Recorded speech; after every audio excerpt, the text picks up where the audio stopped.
Now, Nikos Marcos kindly invited to his intervention. Nikos.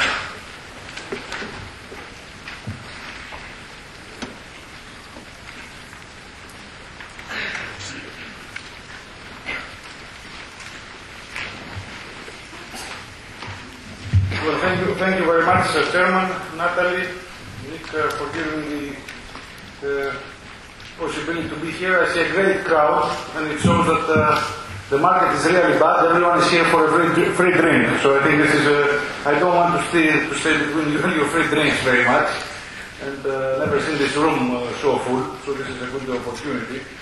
I think what we have heard from all our speakers so far, I think Mr. Anastopoulos, George Kyriakis on the banking side was very important because it shows that actually the shipping business is a partnership, and it's a business of shared responsibility.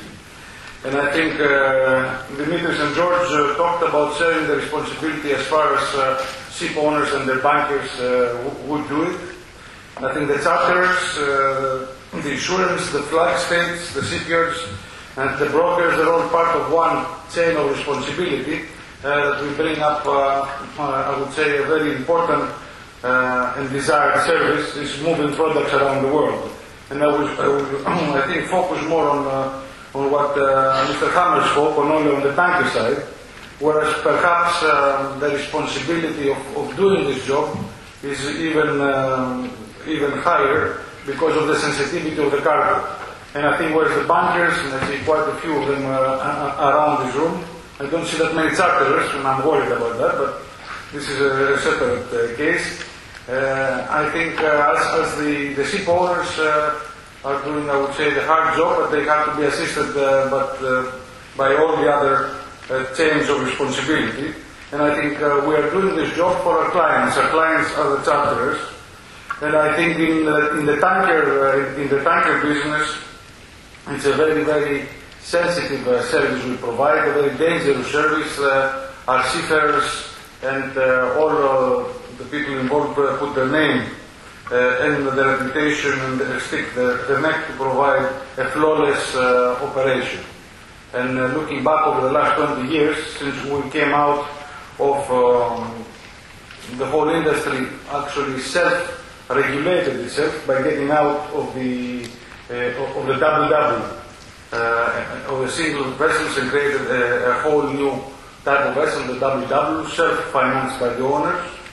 And at this stage, we need the charterers, the major oil companies, to take more responsibility of the service we provide, and at least start paying at least a minimum level and rate for this very expensive service and sensitive service, because we are worried as the market, and I think all the speakers and Mr. Goduroglu and spoke that as the earnings of the companies become less and less, we are worried as an industry that people will start cutting corners when they provide the service. And as I was saying, George, when you were out smoking cigarette, it is the bankers are asked to share the responsibility, and from what we see, a lot of the banks are taking these roles. But in the very fragmented business we work, mainly on the tanker side, many of our charterers, the major oil companies, do not have in their boardroom. They talk about safety, they talk about quality of service, they talk about the environment, and they're very happy to charter an Aframax Crossmed at minus $2,000 a day, or minus on a VLCC minus $5,000 a day. Of course, then we have to ask only the question, why do owners accept these rates? But this we need psychoanalysis to be able to. So let's see what the other people can do for us, and not what we can do for ourselves. So I think we are having a discussion. Mr. Klatsidakis also and I sit on the board of Intertango, which tries to unify the very weak voice of tanker owners against our clients, and it's not really against our clients, because our clients are the major oil companies, so there are not that many of them. And we bring them the example of a taxi. When you get in a taxi, there's usually a minimum rate that you have to pay the taxi driver. In many cases, in tanker shipping, and not only, you actually have to pay the taxi driver after you arrive to your destination. So I think there must be some correction in this and sharing of responsibility.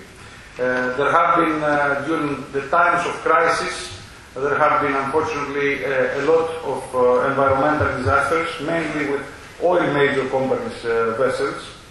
And we are worried that the industry has made such a good name of itself if the very low rates, and I'm specifically talking about the tanker industry, but I think this has to do also with the, with the dry cargo and container industry. If we do not have some respectable rates, I think that then we will see more and more danger of putting a bad reputation on what we have achieved. Intertanko and the Union of Tanker Owners is trying to take some efforts to raise the awareness. We are sure that the main board of directors and the executive directors of the large oil companies do not, and we know they do not understand at what state the market is, where you have the young employees of a major oil company trying to undercut the market, and they get enjoyment, getting negative returns from private fixings or from fixings of the market. One way that we're looking perhaps to achieve this is the complicated structure of the world scale for those of you that have studied world scale in the course. I mean, as you understand, world scale is a percentage basis. It's not as simple as dry cargo where you get $4,000, $5,000, $6,000, $7,000 a day, and you know that your operating expenses are $4,000 or $5,000 a day. So if you achieve, if you're only earning two, you're actually not even covering operating expenses. The world scale is a percentage point that does not really give you this transparency. So when people, I don't know how many of you, I see how chartering people, I'm sure they do not know, but I know that you have a lot of people from chartering here, that if you say world scale 25 from a trip from the east to west on a VLCC, I don't know how many people know to what time charter rate this equates today. Actually, it's Nico, it's what, equivalent to minus 12,000 or something like that. It sounds better when you say world scale 25, but not that many people know.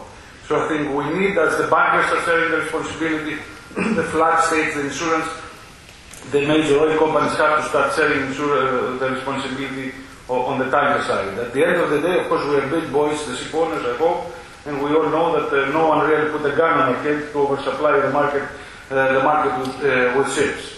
But as George previously said, shipping is a very important service, and I think it has to be given this importance by its clients.